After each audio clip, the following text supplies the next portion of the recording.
சாகும் வரை நான் ஜேவிபி காரன் தான் என்கின்றார் ட்ரில்வின் சில்வா. ரணில் பதவி விலக வேண்டும். சம்பிக்க விடுத்துள்ள கடும் நிபந்தனை.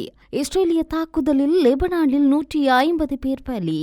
ஊழல் மோசடியுடன் தொடர்புள்ள எவரையும் கூட்டணியில் இணைத்துக் கொள்ள மாட்டோம். சஜித் தரப்பு திட்டவட்டம். தமிழ் கட்சிகளை சந்திக்கின்றது இந்தியா. காரணம் என்ன? கலைக்கப்பட்ட நாடாளுமன்றத்தில் நடப்பது என்ன? சபாநாயகர் அதிரடி அறிவிப்பு. பார் பெர்மிட் சர்ச்சையில் சிக்கினார் விக்கி. தொடர்பான விரிவான செய்திகள். நான் சாகும் வரை ஜேவிபி காரன்தான். இதில் மாற்றம் எதுவும் வராது. ஆனால் மரணிக்கும் வரை பதவியில் நீடிக்க வேண்டும் என்றில்லை. பொதுச் செயலாளர் பதவியை மற்றும் ஒரு புதியவர் ஒருவருக்கு வழங்க எதிர்பார்த்துள்ளேன் என ஜேவிபியின் செயலாளர் டில்வின் சில்வா தெரிவித்திருக்கின்றார். பொதுத் தேர்தல் முடிந்ததும் அடுத்த வரும் கட்சி மாநாட்டை நடத்தி இதற்குரிய மாற்றத்தை ஏற்படுத்த முடியும் என்ற நம்பிக்கை உள்ளது எனவும் அவர் கூறினார்.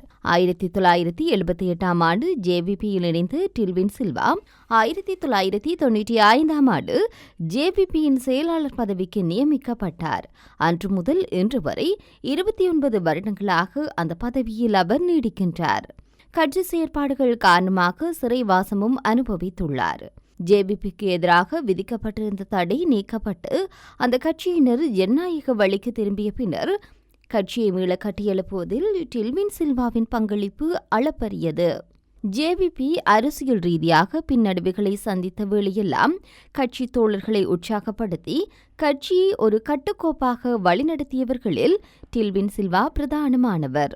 ஜேவிபிக்குள் உள்ளக மோதல்கள் வெடித்த சந்தர்ப்பத்தில் கட்சி கட்டமைப்பு சிதைவடையக்கூடாது என்பதற்காக பல தியாகங்களை செய்தவர். ஜேவிபி தலைமையிலான தேசிய மக்கள் சக்தி ஜனாதிபதி தேர்தலில் வெற்றி பெற்றுள்ளது. ஜேவிபியின் தலைவர் அனுகுமார திசாநாயக்க தலைவராகியுள்ளார். இந்த நிலையில் அனுரவை போலவே பலரும் டில்வின் சில்வாவை பற்றியும் தேட ஆரம்பித்துள்ளனர். நான் சாகும் வரை ஜேவிபி காரன்தான். உடலில் உயிர் இருக்கும் வரை அரசியலிலும் ஈடுபடுவேன். ஆனால் மரணிக்கும் வரை பதவி வகிக்க வேண்டுமென்றில்லை. நீண்டகாலம் செயலாளர் பதவியிலிருந்து விட்டேன். புதியவர் வர வேண்டும் என கருதுகின்றேன். உடனடி மாற்றத்தை கட்சி தோழர்கள் விரும்பவில்லை. பொதுத் தேர்தல் முடிந்த பிறகு மாநாட்டை நடத்தி இதனை செய்யலாம். சிறப்பாக செயற்படக்கூடிய தோழர்கள் உள்ளனர். அதேவேளை அரசாங்கத்தில் எவ்வித பதவியையும் தான் ஏற்க மாட்டேன் என்று அவர் மேலும் தெரிவித்திருக்கின்றார். சஜித் பிரேமதாசா தலைமையிலான ஐக்கிய மக்கள் சக்தியுடன் ஐக்கிய தேசிய கட்சி கூட்டணி அமைக்க விரும்பினால் ரணில் விக்ரமசிங்கவை தலைவர் பதவியிலிருந்து விலக வேண்டும் என கோரப்பட்டுள்ளது. முன்னாள் நாடாளுமன்ற உறுப்பினர் பாட்டலி சம்பிக்க ரணவுக்கு இவ்வாறு தெரிவித்துள்ளார்.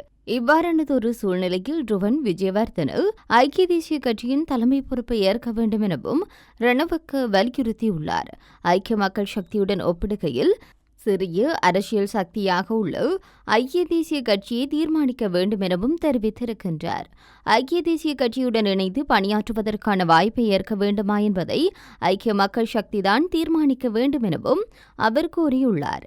ஜனாதிபதி அனுகுமார திசாநாயக்கவினால் அண்மையில் நாடாளுமன்றம் கலைக்கப்பட்டதைத் தொடர்ந்து உத்தியோகபூர்வ வர்த்தமானி அறிவித்தலில் கோடிட்டு காட்டப்பட்டுள்ளதற்கிணங்க நவம்பர் மாதம் 14ஆம் தேதி இடம்பெற உள்ளது. புதிதாக தேர்ந்தெடுக்கப்பட்ட நாடாளுமன்றம் நவம்பர் 21ஆம் தேதி கூடுகின்றது. இதேவேளை மக்கள் விடுதலை முன்னணி தலைமையிலான தேசிய மக்கள் சக்தி அரசாங்கத்தின் கொள்கைகளை குறிப்பிட்டு அவர்களின் தேர்தல் விஞ்ஞாபனத்தில் தாம் முழுமையாக நம்பவில்லை என ரணவக்க கூறினார். தேசிய முக்கியத்துவம் வாய்ந்த விடயங்களில் அவருக்கு ஆதரவு அளிக்க நான் தயங்க மாட்டேன் என்றும் அவர் தெரிவித்துள்ளார். மேலும் இலங்கையில் தற்போதைய கடன் நெருக்கடி, கடன் மறுசீரமைப்பு இறுதி செய்வது, திருப்பிச் செலுத்தும் சுமைகள் அதிகரிப்பதனால் மேலும் சவால்களுக்கு வழிவகுக்கும் என்று அவர் தெரிவித்துள்ளார்.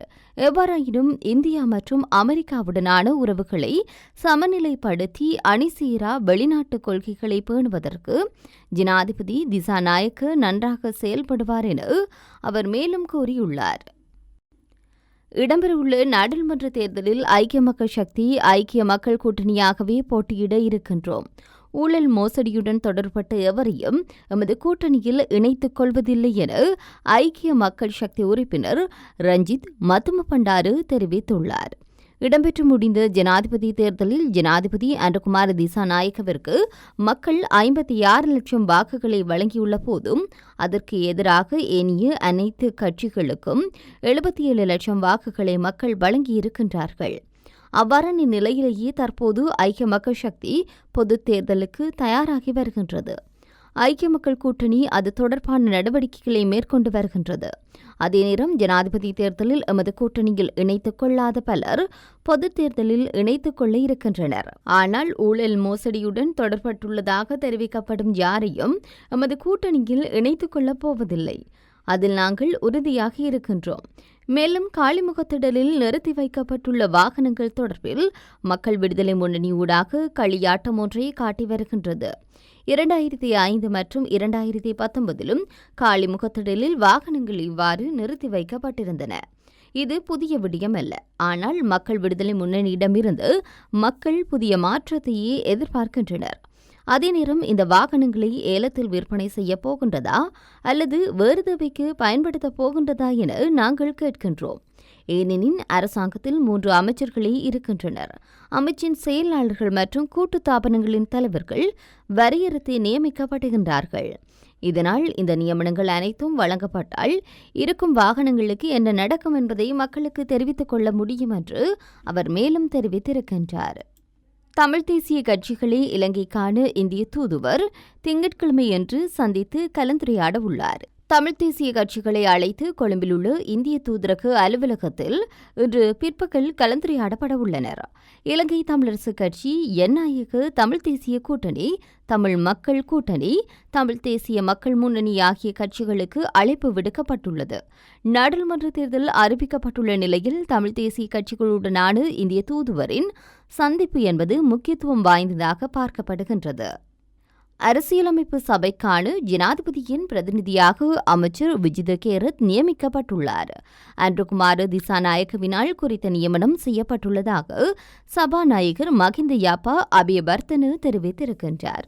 இதன்படி முன்னாள் அமைச்சர் நிமல் ஸ்ரீபாலடி சில்வா அரசியலமைப்பு சபையிலிருந்து நீக்கப்பட்டிருக்கின்றார். மேலும் பிரதமராக நியமிக்கப்பட்ட கலாநிதி ஹரிணி அமரசூரிய புதிய அரசியலமைப்பு சபை உறுப்பினராகவும் நியமிக்கப்பட்டுள்ளதாக தெரிவிக்கப்படுகின்றது.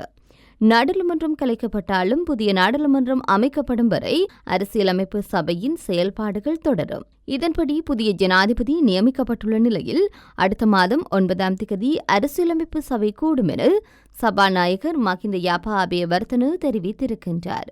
எதிர்க்கட்சித் தலைவர் சஜித் பிரேமதாசா, முன்னாள் நாடாளுமன்ற உறுப்பினர்களான கபீர் ஹாசிம், சாகர காரியவசம் மற்றும் 3 சிவில் உறுப்பினர்கள் அரசியலமைப்பு சபையில் ஏனைய உறுப்பினர்கள் ஆவர். இதேவேளை நீதி, பொது நிர்வாகம், உள்நாட்டு அலுவல்கள், மாகாண சபைகள் மற்றும் உள்ளூராட்சி மற்றும் தொழிலாளர் அமைச்சின் செயலாளர் பதவி வெற்றிடமாகவே உள்ளது.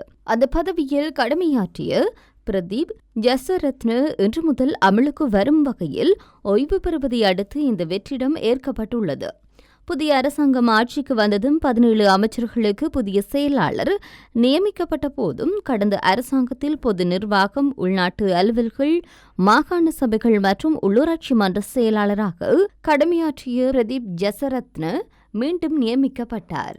எவ்வாறாயினும் கடந்த வெள்ளிக்கிழமை பிரதீப் ஜசரத்ன செயலாளர் பதவியிலிருந்து விலகுவதாக சம்பந்தப்பட்ட அமைச்சுக்களின் அதிகாரிகளுக்கு அறிவித்திருக்கின்றார். எதிர்வரும் டிசம்பர் மாதம் அரசு சேவையிலிருந்து ஓய்வு பெற உள்ளதனால் குறித்த பதவியை விட்டு விலக தீர்மானித்துள்ளதாக பிரதீப் ஜசரத்னவிடம் வினவிய போது குறிப்பிட்டிருக்கின்றார். கிளிநொச்சியில் வழங்கப்பட்டுள்ள பெர்மிட்டுகளுக்கு ஒன்று தமிழ் மக்கள் கூட்டணியின் தலைவரும் முன்னாள் நாடாளுமன்ற உறுப்பினருமான சி.வி. விக்னேஸ்வரனின் கோட்டாவில் வழங்கப்பட்டுள்ளமை அம்பலமாகியுள்ளது.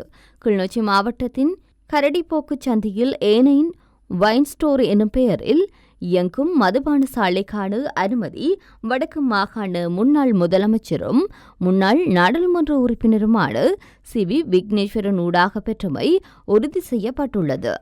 சி.வி. விக்னேஸ்வரன் 2024ஆம் ஆண்டு 2ஆம் மாதம் 19ஆம் தேதியன்று எழுத்து மூலம் வழங்கிய கடிதத்தின் அடிப்படையில் இந்த மதுபான சாலைக்கான அனுமதி அப்போதைய ஜனாதிபதி ரணில் விக்ரமசிங்கவின் ஊடாக வழங்கப்பட்டுள்ளது. தனுசா நடராசா எனும் பெயரில் இந்த மதுபான சாலைக்கான விக்னேஸ்வரன் பரிந்துரைத்திருக்கின்றார். இவ்வாறு உங்கள் பெயரில் இந்த மதுபான சாலை வழங்கப்பட்டுள்ளது என சி.வி. விக்னேஸ்வரனை தொடர்பு கொண்டு வினவிய போது அந்த மதுபான சாலை அனுமதியை தாய் தந்தையற்ற ஒரு பெண்மணிக்கு பெற்றுக் கொடுத்தேனே அன்றி நான் எடுக்கவில்லை என்று பதிலளித்திருந்தார்.